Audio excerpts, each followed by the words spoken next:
ಎಲ್ರಿಗೂ ನಮಸ್ಕಾರ. Welcome back to my YouTube channel. ಯಾರೆಲ್ಲ ನನ್ನ ಚಾನಲ್ನ ಇನ್ನೂ ಸಬ್ಸ್ಕ್ರೈಬ್ ಮಾಡ್ಕೊಂಡಿಲ್ಲ, ಸಬ್ಸ್ಕ್ರೈಬ್ ಮಾಡ್ಕೊಳ್ಳಿ ಅಂತ ಹೇಳ್ತಾ ಇವತ್ತಿನ ವೀಡಿಯೋನ ಶುರು ಮಾಡ್ತಾ ಇದ್ದೀನಿ. ನಿಮಗೆ ತಮ್ಮನೇಲಿ ನೋಡಿದ ತಕ್ಷಣವೇ ಗೊತ್ತಾಗಿರುತ್ತೆ, ಇವತ್ತು ನಾನು ನಿಮಗೆ ಶ್ರೀ ರಂಗನಾಥ ಸ್ವಾಮಿ ದೇವಸ್ಥಾನ, ಶ್ರೀರಂಗಂ ಅಂದರೆ ತಮಿಳುನಾಡಿನಲ್ಲಿ ಇರುವಂಥ ಶ್ರೀ ರಂಗನಾಥ ಸ್ವಾಮಿ ದೇವಸ್ಥಾನದ ಬಗ್ಗೆ ನಾನು ನಿಮಗೆ ಇವತ್ತು ತಿಳಿಸ್ಕೊಡ್ತಾ ಇದ್ದೀನಿ. ಇದು ತಮಿಳುನಾಡಿನ ತಿರುಚಿರಾಪಳ್ಳಿ ಜಿಲ್ಲೆಯ ಶ್ರೀರಂಗಂನಲ್ಲಿ ಇರುವಂಥ ದೇವಸ್ಥಾನವಾಗಿದೆ. ಇದು ವಿಷ್ಣುವಿನ ದೇವಸ್ಥಾನ. 108 ದಿವ್ಯ ದೇಶಗಳಲ್ಲಿ ಇದು ಕೂಡ ಒಂದು ಪ್ರಥಮ ಸ್ಥಾನದಲ್ಲಿರುವಂಥ ದೇವಸ್ಥಾನವಾಗಿದೆ.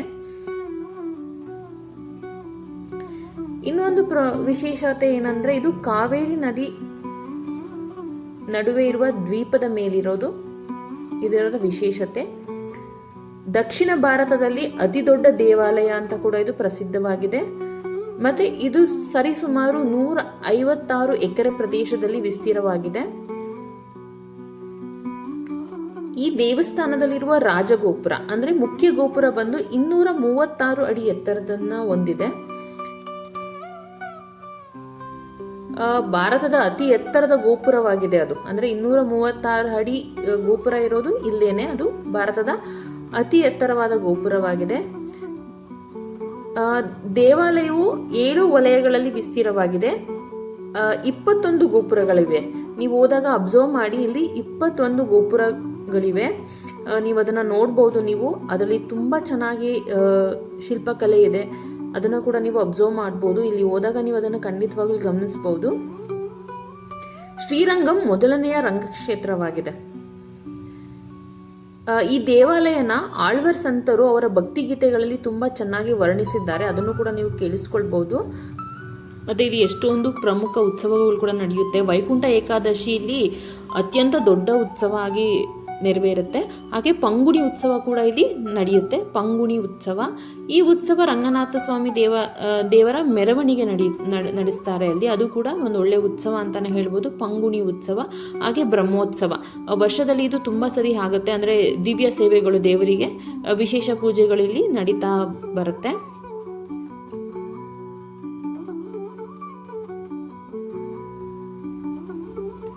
ನನಗೆ ಆಲ್ರೆಡಿ ಹೇಳ್ದಂಗೆ ಈ ದೇವಸ್ಥಾನ 156 ಎಕರೆನಲ್ಲಿದೆ.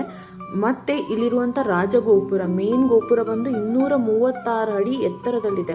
ಮತ್ತೆ ಇಲ್ಲಿ ಸಣ್ಣ ಸಣ್ಣ ಗೋಪುರಗಳು, 21 ಗೋಪುರಗಳಿದೆ ಇಲ್ಲಿ. ಅದನ್ನು ನಾವು ಟವರ್ಸ್ ಅಂತ ಹೇಳಿ ಕರಿತೇವೆ. ನೀವು ಅಲ್ಲಿ ಹೋದ್ರೆ ಅದನ್ನು ಅಬ್ಸರ್ವ್ ಕೂಡ ಮಾಡ್ಬೋದು. ಈ ದೇವಸ್ಥಾನ ಬಹಳ ಸುಂದರವಾಗಿದೆ. ಇನ್ನೊಂದು ಏನಂದ್ರೆ, ಇದ್ರ ಪಕ್ಕದಲ್ಲೇ ನಮಗೆ ಕಾವೇರಿ ನದಿ ಕೂಡ ಇದೆ, ಅದನ್ನು ಕೂಡ ನಾವು ನೋಡ್ಬೋದು. ಇಲ್ಲಿ ತುಂಬ ವೈಕುಂಠ ಏಕಾದಶಿ ದಿನ ಬಹಳಷ್ಟು ವಿಜೃಂಭಣೆಯಾಗಿ ಪೂಜೆಗಳು ನಡೆಯುತ್ತೆ.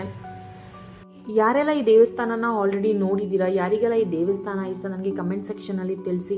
ಮತ್ತು ನಮ್ಮ ಆದಿರಂಗ, ಮಧ್ಯರಂಗ ಮತ್ತು ಅಂತ್ಯರಂಗದಲ್ಲಿ ಒಂದು ಕಾಮನ್ ಥಿಂಗ್ ಇದೆ. ಅದೇನು ಅಂತ ಹೇಳಿ ಕೂಡ ನನಗೆ ಕಮೆಂಟ್ ಸೆಕ್ಷನಲ್ಲಿ ತಿಳಿಸಿ. ಒಂದು ವಿಶೇಷವಾದ ಕಾಮನ್ ಥಿಂಗ್ ಇದೆ ಅಲ್ಲಿ, ಅಂದರೆ ಆದಿರಂಗ, ಮಧ್ಯರಂಗ ಮತ್ತು ಅಂತ್ಯರಂಗದಲ್ಲಿ. ಅದೇನು ಅಂತ ಹೇಳಿ ನನಗೆ ಕಮೆಂಟ್ ಸೆಕ್ಷನಲ್ಲಿ ತಿಳಿಸಿ. ಸೊ ಈ 3 ದೇವಸ್ಥಾನಗಳ ಪಕ್ಕ ವಿಶೇಷವಾದ ನದಿ ಇದೆ. ಅದು ಯಾವುದು ಅಂತ ಕೂಡ ನನಗೆ ತಿಳಿಸಿ ಕಮೆಂಟ್ ಸೆಕ್ಷನಲ್ಲಿ. ಮಿಸ್ ಮಾಡಬೇಡಿ. ಪ್ರತಿಯೊಂದು ಗೋಪುರದಲ್ಲೂ ಕೆತ್ತನೆಗಳು ತುಂಬಾ ಚೆನ್ನಾಗಿದೆ. ಮತ್ತೆ ಯಾರೆಲ್ಲ ಈ ದೇವಸ್ಥಾನನ ವಿಸಿಟ್ ಮಾಡ್ತೀರಾ, ಆ ದೇವಸ್ಥಾನದಲ್ಲಿ ನಿಮಗೆ 50 ರೂಪಾಯಿ ಕೊಟ್ಟರೆ ನಿಮಗೆ ಮೇಲೆ ನೀವು ದೇವಸ್ಥಾನನ ನೋಡೋದಕ್ಕೆ ವೀಕ್ಷಣೆಗೆ ಕೊಡ್ತಾರೆ. ಅಂದರೆ ನೀವು ಅಲ್ಲಿ ಇದೊಂಥರ ಏರಿಯಲ್ ವ್ಯೂ ಅಂತಾನೆ ಹೇಳ್ಬೋದು. ನೀವು 50 ರೂಪಾಯಿ ಕೊಟ್ಟು ಒಂದು ಟಿಕೆಟ್ ತಗೊಂಡ್ರೆ ದೇವಸ್ಥಾನದ ಮೇಲೆ ನಿಮಗೆ ಹೋಗೋದಕ್ಕೆ ಅವಕಾಶ ಕೊಡ್ತಾರೆ. ಅಲ್ಲಿ ಹೋದ್ರೆ ನಿಮಗೆ ಎಲ್ಲ ಗೋಪುರಗಳು ಒಂದೇ ಕಡೆ ಕಾಣಿಸುತ್ತೆ. ಮತ್ತೆ ಇಡೀ ದೇವಸ್ಥಾನ ನೀವು ಒಂದೇ ಕಡೆ ನೋಡ್ಬೋದು ಕೂಡ. ಸೊ ಇದನ್ನ ಖಂಡಿತ ಯಾರು ಮಿಸ್ ಮಾಡಬೇಡಿ. ಕೇವಲ 50 ರೂಪಾಯಿ ಟಿಕೆಟ್. ಅದು ಕೊಟ್ಟು ನೀವು ಹೋದ್ರೆ ಮೇಲೆ ನೀವು ಏರಿಯಲ್ ವ್ಯೂ ಮಾಡ್ಬೋದು. ಎಲ್ಲ ಗೋಪುರಗಳು ನಿಮಗೆ ಒಟ್ಟಿಗೆ ಕಾಣಿಸುತ್ತೆ. ದೇವಸ್ಥಾನದ ಅಂಗಳ ಕೂಡ ನಿಮಗೆ ಅಲ್ಲಿ ತುಂಬಾ ನೀಟಾಗಿ ಕಾಣಿಸುತ್ತೆ. ಇದನ್ನ ಯಾರು ಮಿಸ್ ಮಾಡಬೇಡಿ. ಹೋದಾಗ ಅಲ್ಲಿ ಒಂದು ಸಲ ಇದನ್ನು ವೀಕ್ಷಣೆನ ಮಾಡಿ. ನಾನು ಅದನ್ನು ಕೂಡ ಶೂಟ್ ಮಾಡಿದ್ದೇನೆ ಅಲ್ಲಿ, ನೀವು ಅದನ್ನು ಕೂಡ ನೋಡಬಹುದು. ಈ ದೇವಸ್ಥಾನಕ್ಕೆ ಹೋದರೆ ಒಂಥರ ಸ್ಪಿರಿಚುವಲ್ ಎಕ್ಸ್ಪೀರಿಯನ್ಸ್ ಕೂಡ ನೀವು ನೋಡ್ಬೋದು.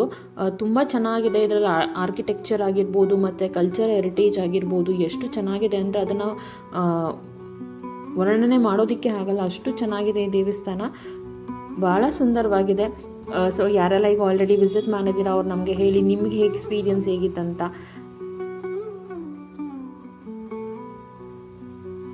ಗೊತ್ತಿಲ್ಲ, ದೇವಸ್ಥಾನದ ಸುತ್ತ ನಾನು ನಿಮಗೆ ತೋರಿಸ್ತಾ ಇದ್ದೀನಿ. ಈಗ ಆಲ್ರೆಡಿ ಹೇಳಿದೆ, ಇಲ್ಲಿ ಭಾಳಷ್ಟು ಗೋಪುರಗಳಿದೆ. ಆ ಗೋಪುರದ ಸುತ್ತ ನಾನು ಒಂದು ವಿಡಿಯೋನ ಮಾಡಿದ್ದೀನಿ.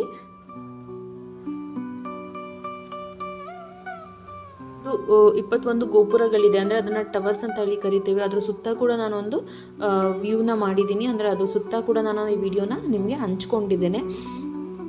ಸೊ ಯಾರೆಲ್ಲ ಈ ದೇವಸ್ಥಾನಕ್ಕೆ ಹೋಗ್ತೀರಾ, ಖಂಡಿತವಾಗ್ಲೂ ನಾನು ಹೇಳಿದಂಥ ವ್ಯೂನ ಮಿಸ್ ಮಾಡಬೇಡಿ. 50 ರೂಪಾಯಿದು ಟಿಕೆಟ್ ತೊಗೊಂಡು ನೀವು ಮೇಲೆ ಹೋಗಿ ಒಂದು ಸಲ ನೋಡಿ, ನಿಮಗೆ ದೇವಸ್ಥಾನದ ಎಲ್ಲ ಗೋಪುರಗಳು ಕಾಣಿಸುತ್ತೆ.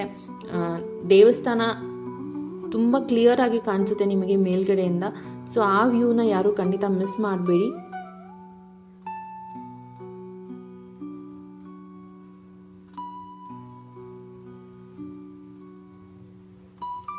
ಇದು ದೇವಸ್ಥಾನದ ಒಳಗಡೆ ಇರೋದು.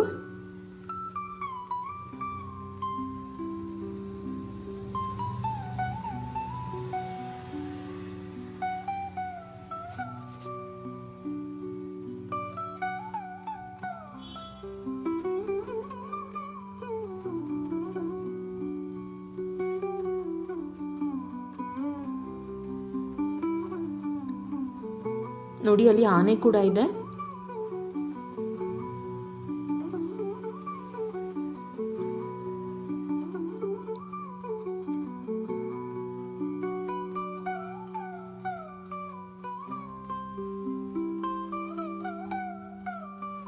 ನೋಡಿ, ನಾನು ಹೇಳಿದ್ನಲ್ಲ, ಇಲ್ಲಿ ನಿಮಗೆ 50 ರೂಪಾಯಿ ಕೊಟ್ಟು ನೀವು ಟಿಕೆಟ್ನ ತಗೊಳ್ಬೋದು. ಇಲ್ಲಿ ಬುಕ್ಸ್ ಕೂಡ ಮಾರ್ತಿರ್ತಾರೆ. ಬಟ್ ನೀವಿಲ್ಲಿ ಇದನ್ನು ಏರಿಯಲ್ ವ್ಯೂಗೆ ಅಂದರೆ ವ್ಯೂ ಪಾಯಿಂಟಿಗೆ ನಮಗೆ ಟಿಕೆಟ್ ಕೊಡಿ ಅಂದರೆ ಹೇಳಿ ಕೊಡ್ತಾರೆ. ಇದನ್ನು 50 ರೂಪಾಯಿ ಕಾಸ್ಟ್ ಮಾಡ್ತಾರೆ ಒಬ್ಬರಿಗೆ. ಸೊ ಇದನ್ನಂತೂ ಖಂಡಿತ ಮಿಸ್ ಮಾಡಬೇಡಿ. ನೋಡಿ, ಇದೇ ಆ ಏರಿಯಲ್ ವ್ಯೂ ಇರೋ ಸ್ಥಳ. ಈ ರೀತಿ ನಾವು ಮೇಲೆ ಹೋದರೆ ನೀವು ಎಲ್ಲ ಗೋಪುರಗಳನ್ನು ನೋಡ್ಬೋದು. ಒಂದೇ ಕಡೆ ನೀವು ಎಲ್ಲ ಗೋಪುರಗಳನ್ನು ವೀಕ್ಷಣೆ ಮಾಡ್ಬೋದು.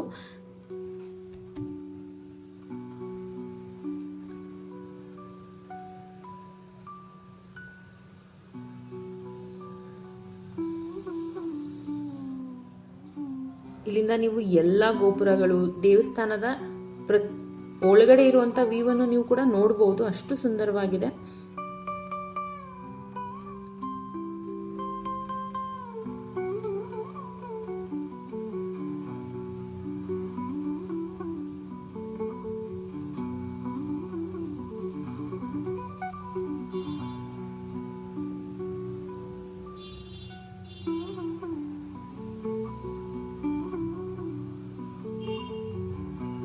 ಈ ದೇವಸ್ಥಾನ ರಂಗನಾಥನಿಗೆ ಡೆಡಿಕೇಟ್ ಆಗಿರೋದು. ನೋಡಿ, ಎಲ್ಲ ಗೋಪುರಗಳು ಒಂದೇ ಕಡೆ ನೋಡಬಹುದು ನೀವು.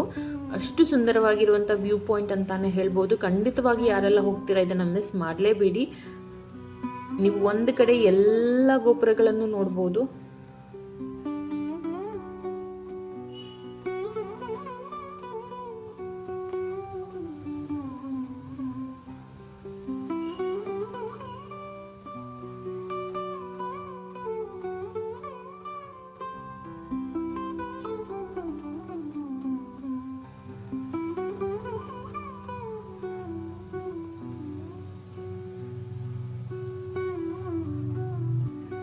ಸೊ ರಂಗನಾಥ ಸ್ವಾಮಿ ದೇವಸ್ಥಾನ, ಈ ಟೆಂಪಲ್ನ ಪೆರಿಯ ಕೋವಿಲ್ ಅಂತ ಹೇಳಿ ಕೂಡ ಕರೀತಾರೆ. ಅಂದರೆ ತಮಿಳಲ್ಲಿ ಪೆರಿಯ ಕೋವಿಲ್ ಅಂದರೆ ದೊಡ್ಡ ದೇವಸ್ಥಾನ ಅಂತ ಹೇಳಿ ಕೂಡ ಕರೀತಾರೆ.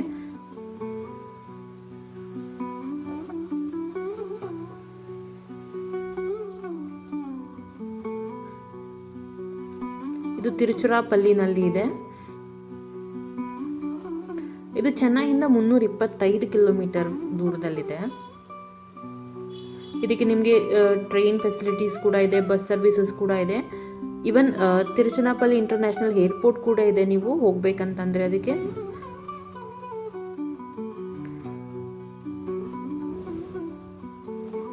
ಕೊಳ್ಳಿ ಡ್ಯಾಮ್ ರಿವರ್ ಕೂಡ ಇದೆ ಅಲ್ಲೇನೆ ಹತ್ರದಲ್ಲಿ.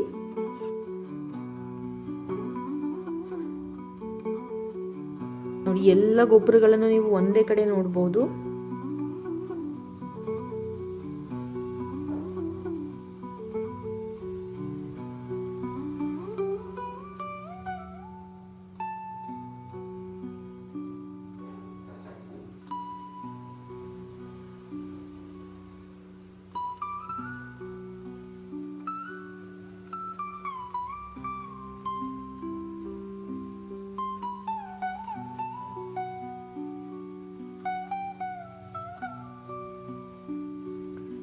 ದೇವಸ್ಥಾನ ಬಹಳ ಸುಂದರವಾಗಿ ಕಾಣುತ್ತೆ ಈ ವ್ಯೂ ಪಾಯಿಂಟ್ ಇಂದ ನೀವು ಹೋಗಿ ನೋಡಿದ್ರೆ.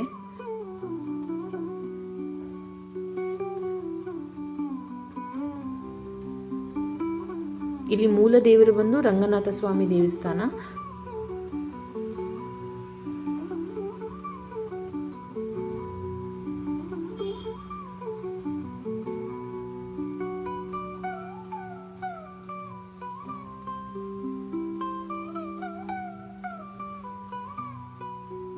ಖಂಡಿತವಾಗ್ಲೂ ಒಮ್ಮೆನಾದ್ರೂ ನಾವು ಈ ದೇವಸ್ಥಾನನ ನೋಡಲೇಬೇಕು, ಅಷ್ಟು ಸುಂದರವಾಗಿದೆ.